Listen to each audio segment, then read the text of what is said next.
نحمده ونصلي على رسوله الكريم أما بعد فأعوذ بالله من الشيطان الرجيم بسم الله الرحمن الرحيم قال الله تعالى في القرآن المجيد والفرقان الحميد لقد من الله على المؤمنين إذ بعث فيهم رسولا أو كما قال الله تعالى ایک بار بآواز بلند بارگاہ رسالت صلی اللہ علیہ وسلم میں درود و سلام کا نذرانہ پیش کریں۔ اللہم صلی علی سیدنا و شفیعنا و حبیبنا و کریمنا و طبیبنا و سندنا و ملجانا و مولانا محمد مبارک وسلم صلاة و سلاما علیک رسول اللہ صلی اللہ تعالی علیہ وسلم۔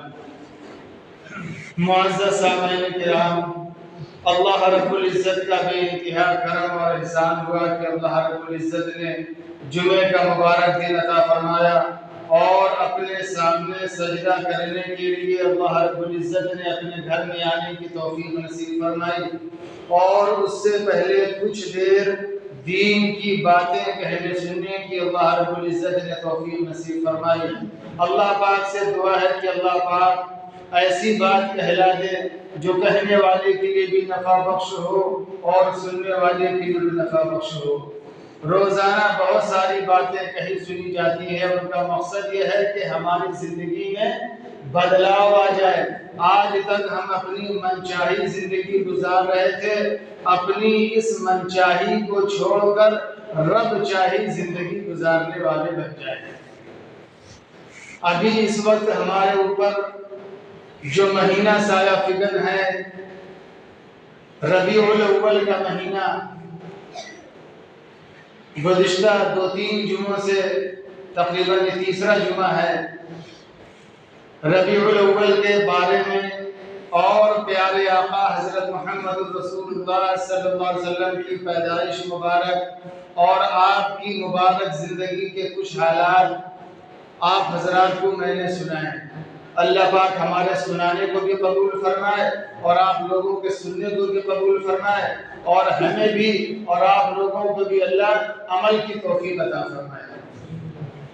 صحیح بات تو یہ ہے کہ پیارے آقا حضرت محمد رسول اللہ صلی اللہ علیہ وسلم کی تعریف ہم جیسے گنہگار اور ہم جیسے بے عمل آدمی اپنی گندی زبان سے پیارے آقا کی تعریف کیا کر سکتے ہیں،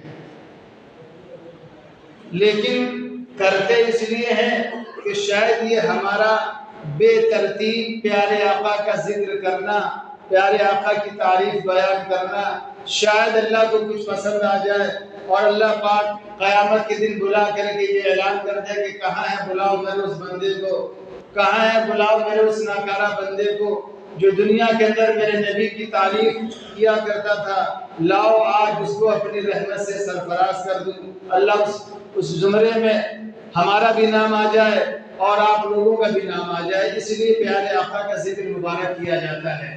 کسی کہنے والے نے کہا ہے کہ ساری دنیا کے سخنور بھی اکٹھا ہو کر، غور کریے گا ذرا الفاظ پر، ساری دنیا کے سخنور بھی اکٹھے ہو کر ایک سنت کی بھی تصریف نہیں کر سکتے۔ سخنور مطلب بڑے بڑے باتیں کرنے والے، بڑے بڑے فصاحت والے، بڑی بڑی لمبی لمبی تقریریں کرنے والے، ساری دنیا کے سخنور بھی اکٹھے ہو کر ایک سنت کی بھی توصیف نہیں کر سکتے۔ یعنی ساری دنیا کے بڑے بڑے دانشور، بڑے بڑے مقرر حضرات مل کر کے بھی پیارے آقا کی ایک چھوٹی سنت کی بھی مکمل تعریف نہیں کر سکتے۔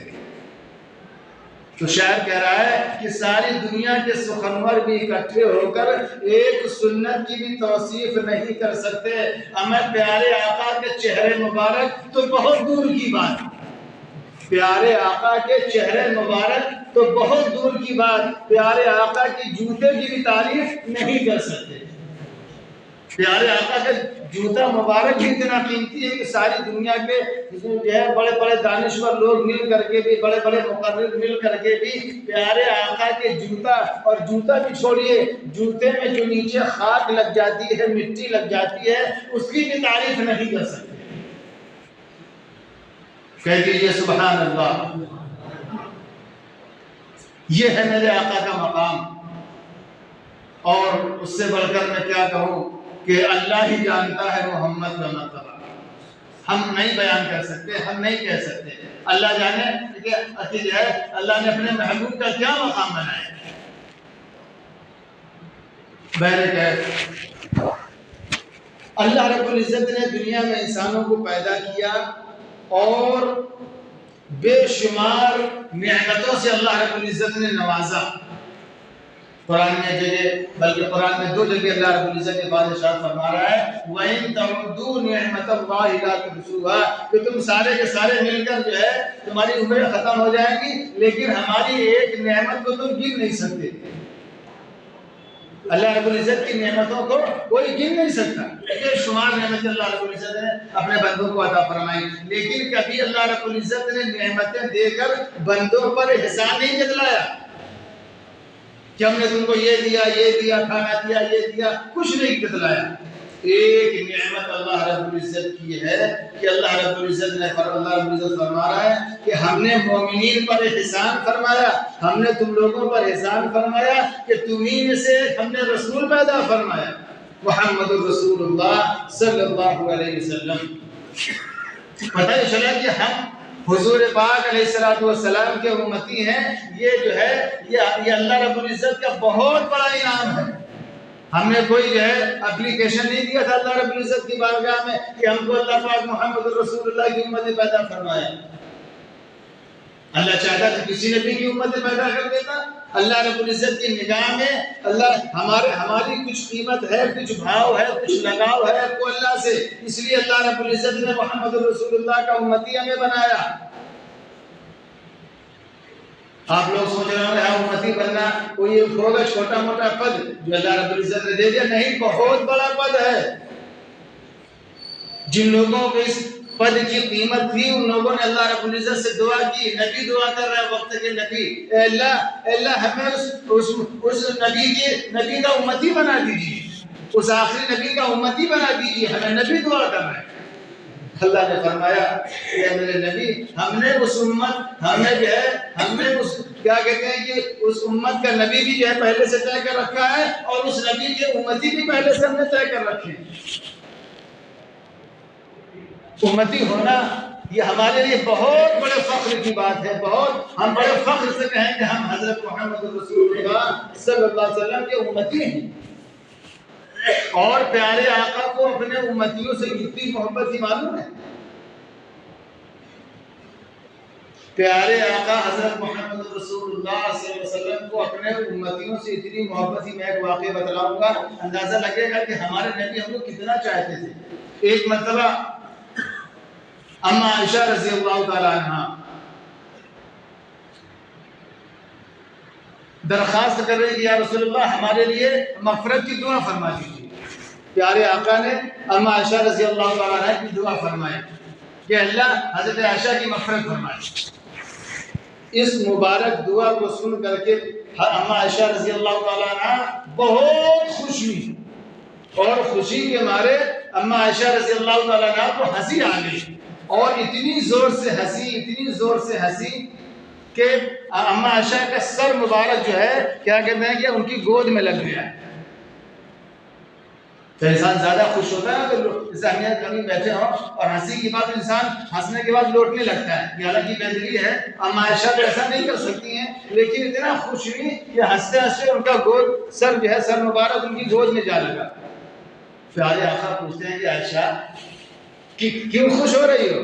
کہا یا رسول اللہ قربان جاؤں، جب آپ نے ہمارے لیے مغفرت کی دعا کر دی تو اب ہم نے سمجھ لیا کہ اب ہمارا بیڑا پار ہو گیا، اس لیے اب ہم خوش کیوں نہ ہوں۔ الفاظ سننا، ارشاد فرمایا امام الانبیاء حضرت محمد رسول اللہ صلی اللہ علیہ وسلم نے کہ عائشہ تم ایک بار کی دعا کرنے میں اتنی خوش ہو گئی، اور ہم اپنے امتیوں کے لیے ہر نماز میں یہی دعا کرتے ہیں۔ آقا ارشاد فرمائے دیں گے عائشہ تم ایک بار کی دعا کرنے میں اتنی زیادہ خوش ہو گئی کہ ہنستے ہنستے تمہارا سر گود میں جا لگا، اور ہم اپنے امتیوں کے لیے ہر نماز میں یہی دعا کرتے ہیں کہ اللہ ہماری امت کی مغفرت فرما دے۔ آپ سوچ رہے ہوں گے 5 وقت نماز میں دعا کرتے ہوں گے، فجر، ظہر، عصر، مغرب، عشاء۔ پیارے جب ساری دنیا سو رہی ہوتی تھی اس وقت تہجد کی نماز میں پوری رات پیارے آقا نماز میں گزار دیتے تھے، اس وقت اپنے امتیوں کے لیے دعا کرتے تھے۔ ایمانداری سے بتاؤ کہ ہم کو سن کر کے کتنی خوشی ہو رہی ہے۔ اپنے ایمان کا ہر شخص جائزہ لے لے، اور اپنے محمد رسول اللہ سے محبت کا جائزہ لے لے کہ ہم کتنی حضور پاک صلی اللہ علیہ وسلم سے محبت کرتے ہیں۔ کوئی بتانے کی ضرورت نہیں ہے کہ ہم نبی کو کتنا مانتے ہیں، وہ کتنا مانتے ہیں، اور کون مانتا ہے کون نہیں مانتا، اور یہ تو سب بکواس کی باتیں ہیں۔ ہر شخص اپنے آپ میں اندازہ لگا لے کہ ہم کتنا نبی کو مانتے ہیں۔ صرف مائک پہ چلانے سے مسئلہ حل نہیں ہوتا ہے کہ ہم نے یہاں سے مائک پہ چلا دیا اور مدینہ شریف میں جو ہے حضور کو پتہ چل گیا کہ آپ کو امتی سلام بھیج رہا ہے۔ اس کا کوئی مسئلہ نہیں۔ مسئلہ تو یہ ہے کہ ہمارے جو ہے ہمارے اعمال رسول اللہ والے بن جائیں، ہمارا کردار رسول اللہ والا بن جائے، ہماری بات چیت رسول اللہ والی بن جائے، ہمارا لین دین رسول اللہ والا بن جائے، ہماری سلام دعا رسول اللہ والی بن جائے، ہمارا اٹھنا بیٹھنا رسول اللہ والا بن جائے، ہمارے خوشی غم رسول اللہ والے بن جائیں۔ آج تو میرے محترم سچی بات تو یہ ہے کہ دنیا کے کام تو چھوڑ دیجئے، ہم دین کا بھی کوئی کام کرتے ہیں تو اس میں رسول اللہ اور اللہ کی رضا مقصد نہیں ہوتا ہے۔ مجھے معاف کیجیے کہ مقصد یہ ہوتا ہے کہ ہم جو ہے دین کا کام کریں گے، ہم کوئی اچھا پروگرام کریں گے، ہم کوئی اچھا جلسہ جلوس کریں گے تو فلاں کو نیچا دکھانا مقصد ہے، فلاں کی توہین ہو جائے، فلاں صاحب نے بڑا اچھا پروگرام کیا ماشاءاللہ سبحان اللہ، تو صاحب اس سامنے والے کی توہین جائے کہ صاحب اسی نے کیا تھا، اس کا پروگرام کچھ کمزور تھا، ان کی جے کار ہو جائے گی، ان کی واہواہی ہو جائے گی۔ ہاں مجھے معاف کیجیے گا کہ قال اللہ قال رسول اللہ صلی اللہ علیہ وسلم پڑھنے والے بھی وہ بھی اسی میں ڈوبے ہوئے ہیں۔ اپنی عزت، اپنا وقار، اپنی ساری چیزیں بالا رکھنے کے لیے میرے محترم ملنے والا کچھ نہیں ہے۔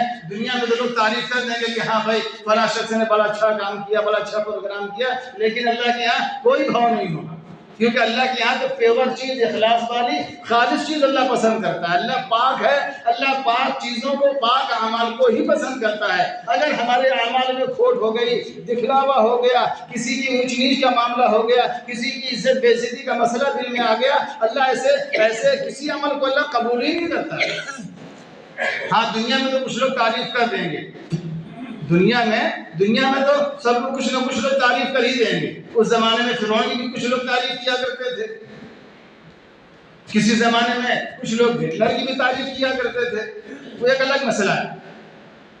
اور برائی کا مسئلہ یہ ہے کہ کچھ لوگ جو ہے جب لوگوں نے جو ہے کیا کہتے ہیں نبیوں کو نہیں چھوڑا، نبیوں کی شان میں گستاخی کی، نبیوں کو برا بھلا کہا، تو ایک انسان کس گھر میں ہو سکتا ہے، کس کھیت کی مولی ہو سکتا ہے، کوئی اچھے سے اچھے انسان کو بھی لوگ برا بھلا کہہ سکتے ہیں، وہ ایک الگ مسئلہ ہے۔ لیکن اللہ کے یہاں قبول وہی ہوگا جو اللہ کو خالص اللہ کے لیے عمل ہوگا۔ اس لیے جو ہے ہمیں ہر کام میں، ہر عمل میں، ہر معاملے میں یہ سوچنا چاہیے کہ اس کام سے اللہ ہم سے خوش ہو جائے، رسول اللہ ہم سے خوش ہو جائیں۔ جو کام ہم کر رہے ہیں یہ اللہ کی رضا کے لیے ہو، اللہ کے نبی کی رضا کے لیے ہو۔ دنیا والے اچھا کہیں برا کہیں اس سے کا کوئی مسئلہ نہیں۔